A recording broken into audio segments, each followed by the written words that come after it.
So there it goes off the vroom.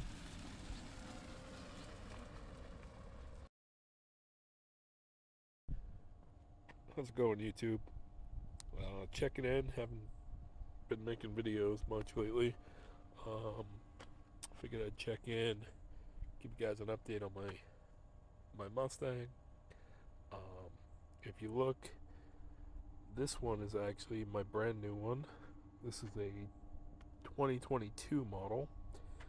I ordered it in November of 21, just before I bought my second Select, and it finally got delivered in October of 22. So about 11 months of wait to get the premium. I continued with the dark matter gray, which has now been obsoleted for 2023. I'll go through and just point out a couple differences that I've noticed with the 2022 model compared to my 2021s that I had. So I had a 2021 carbonized gray Job 1 Select, sold that, got a Job 2 Select, both with the comfort and technology package. So that gave you the 360-degree cameras and the Blue Cruise and a couple other little things like the hands-free liftgate. But I'll get into some of the differences that you have in 2022. Alright, so we're inside the car here now. Just to go through a couple quick items. So here's the Maroni sticker, the window sticker. You can see that it's got the extended battery. So it's the premium all-wheel drive extended battery. So 6,000 for the extended battery compared to my 2021 models that I had, which were both Selects, as I mentioned. This no longer has the active park assist, it just has the kit, meaning that once they have inventory of parts, they will happily charge you probably more than $325 to install that. The button is still here. They didn't put a filler in. They left the park button there. But that automatic parking feature is not capable of being used. The other feature that they've removed from all models is the hands-free liftgate in the rear. You used to be able to swing your foot under the bumper and it would lift the liftgate. You still have a power liftgate, meaning you hit the button, it'll lift itself, and you hit the button, it'll close itself. But you no longer have that feature where if you're carrying groceries or something large, and you want to swing your foot. So I do think the Mustangs are starting to get a little old in the fact that they're missing a lot of features that you might expect in this price class. So speaking of price, the MSRP on this one is this, so $58,815. So that's about $8,000, almost $9,000 more than each of the Selects that I bought. They were just about that 50 to 51 range, somewhere in that 49 to 51 range. When I ordered this at the time, the total MSRP was supposed to be closer to 57. I want to say it was like 56.8, 56.9, somewhere in there. And they had increased the price on the base model here. This was originally 50,400, I think, and the extended range battery at the time was adding 5,000. Now I was supposed to get my price locked in and had price protection, But the Ford dealers are greedy, selfish, and just a dying business model. So I believe they pocketed the difference. I actually purchased this vehicle out of spite, because they would have listed this on the lot for about 20 grand higher than that. So with the extended range battery, it is with the new 91 kilowatt hours of battery. So it's giving a 91 mpge and an expected range of 277. Now everybody knows that depending on your driving, that number's gonna vary. And in the summer months, I was exceeding EPA every time, and in the winter months, I won't even get close. So just jumping into some of the differences that you get when you're stepping up to a premium from the Select. So you get a more advanced, if you would, sound system. So you get the additional speaker up here. There are some tweeters in the doors, as well as an amp in the rear. So with the Selects, you just get the standard 6 speaker, I believe it is. 2 in the front, the tweeters in the front, 2 in the rear. So 6 speakers. With this, you get a total of 8, and you've got the additional sub. Diving into the the software changes. So this vehicle was delivered with the most recent software that I can tell. You can't go into the system and see exactly which rev you're on, but as you can see, I've got the full screen Android Auto, which I did not have in my previous Select, as well as the buttons on the lower panel have changed. You didn't have an AC button here on the outside. You actually had to go into here. The AC button was in here rather than down here. The auto button was here, if I remember correctly. The graphic on this has also changed for your HVAC system, but everything in here remains the same except for the changes at the top, as I mentioned.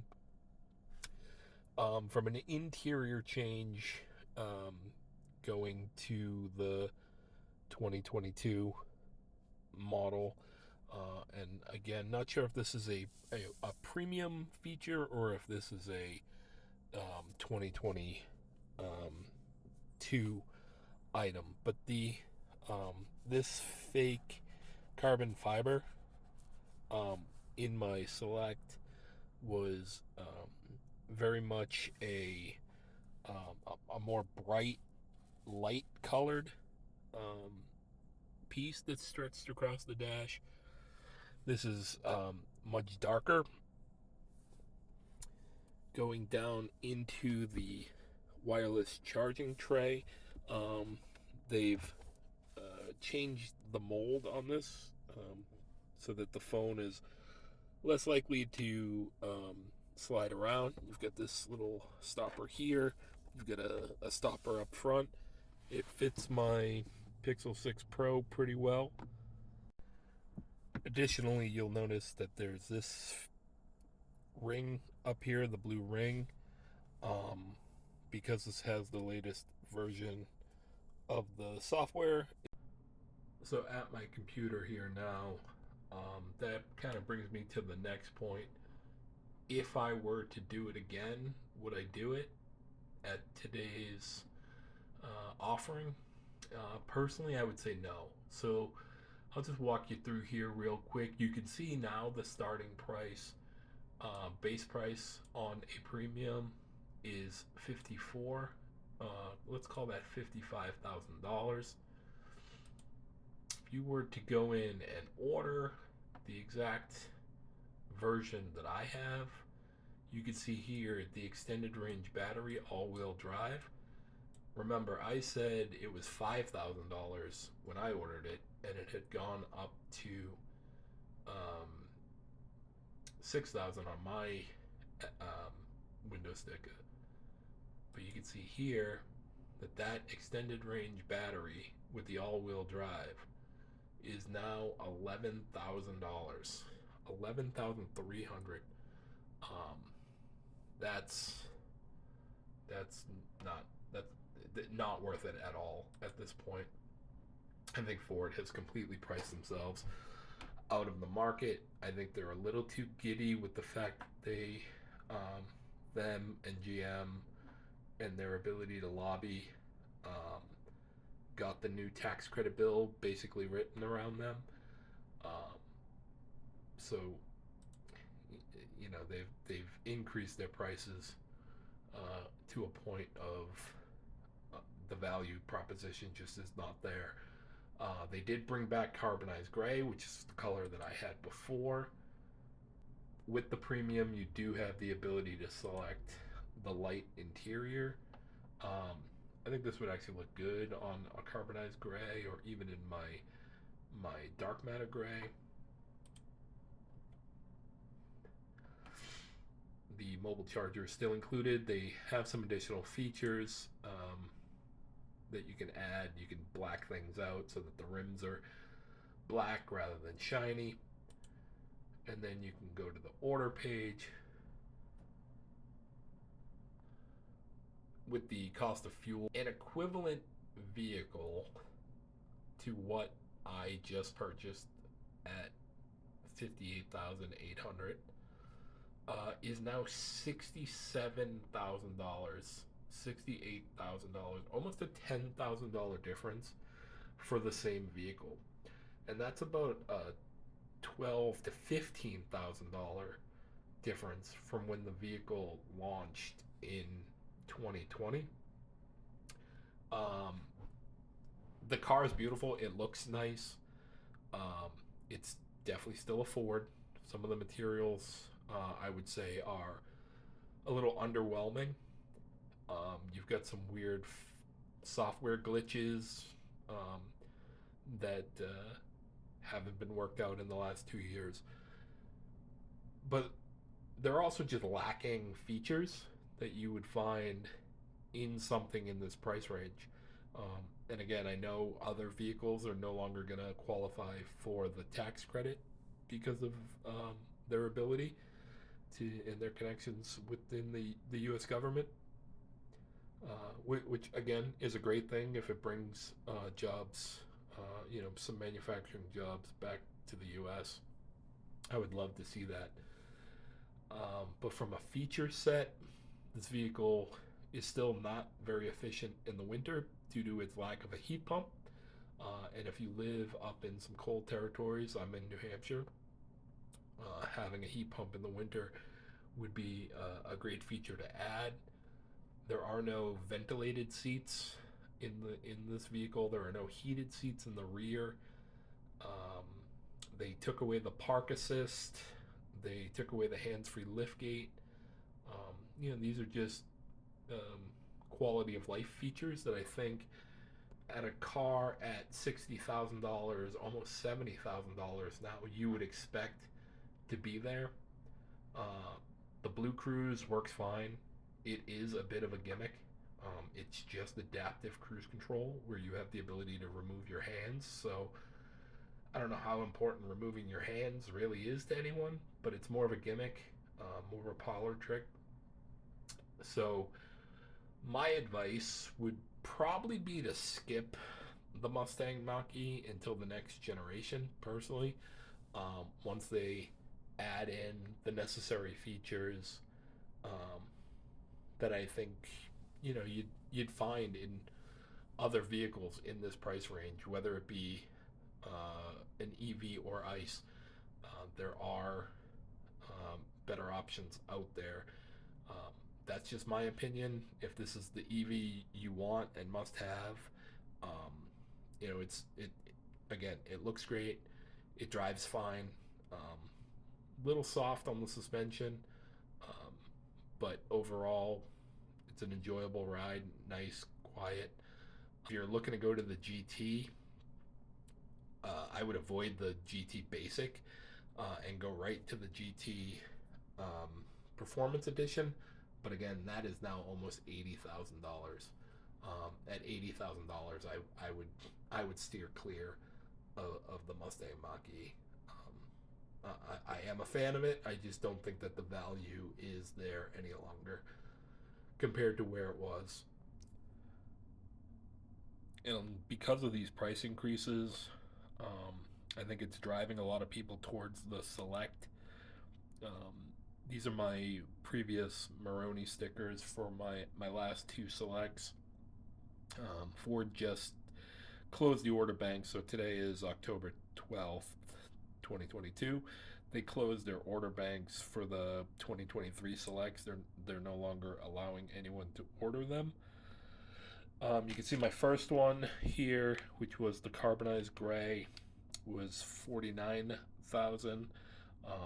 It actually had a 93 mpg rating. The extended range has the 91, partly due to the bigger battery.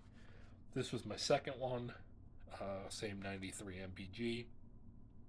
All things being equal, it is 50,135, and the difference being that the cost of the technology package went up about $600 because it actually included the subscription to Blue Cruise, where the first vehicle in my time of ownership never actually got Blue Cruise.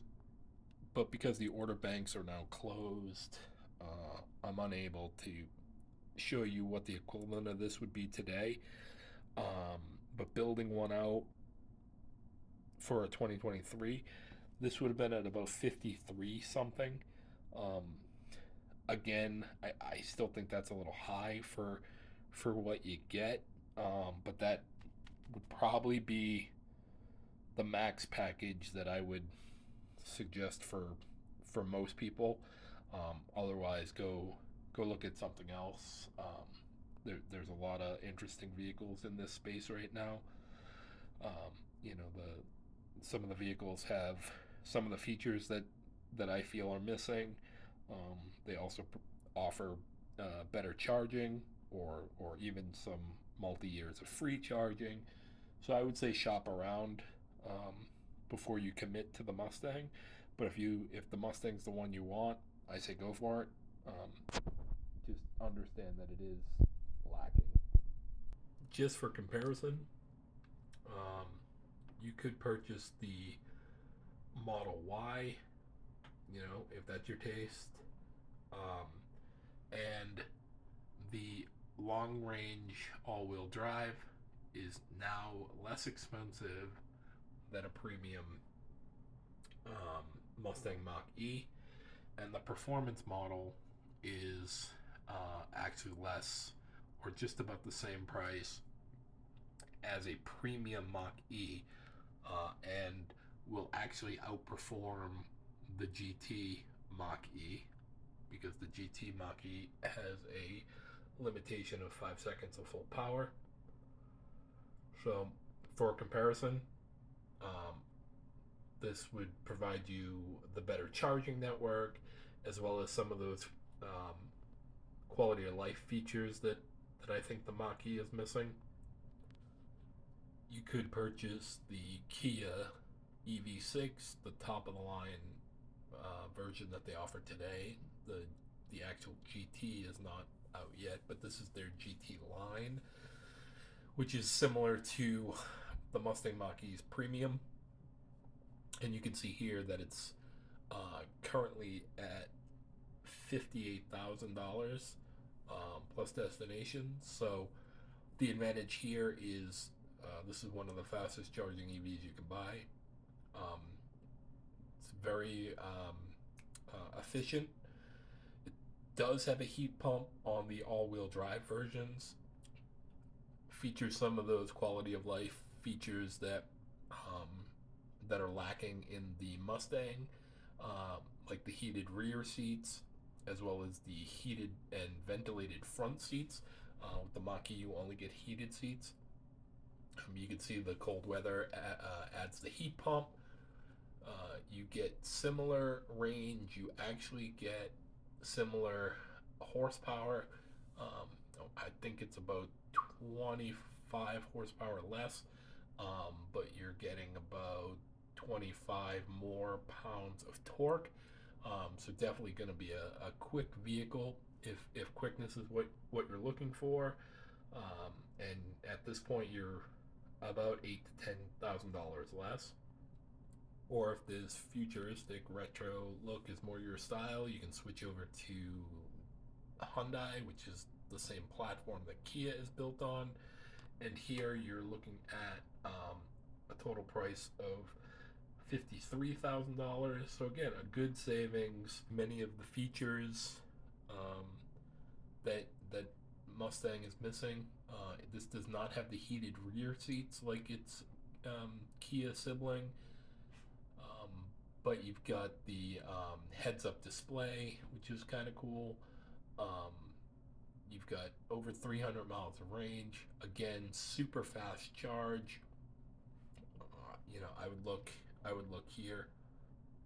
Sorry, that was the rear wheel drive that put you at about 53,000. So once you go up to the all wheel drive, you're at 57,000. Again, a little bit of a savings over the Kia, but definitely a savings over the Mustang. Or I'd even suggest stepping up and going to something like an Audi e-tron, whether the Q4 that starts at under 50,000, or the Sportback that's a little sexier in the mid 50s, and you've got the actual e-tron up at that 70 price. The advantage here, again, this is going to have some of those quality of life features, and it's just going to be much more of a premium experience at a similar price. Now, you won't get the tax credit with the Audis, the Kias, the Hyundais, the Polestars, but um, if you're buying a car because you get a tax credit, that seems odd to me. Um, I would buy whatever has the features that you're looking for.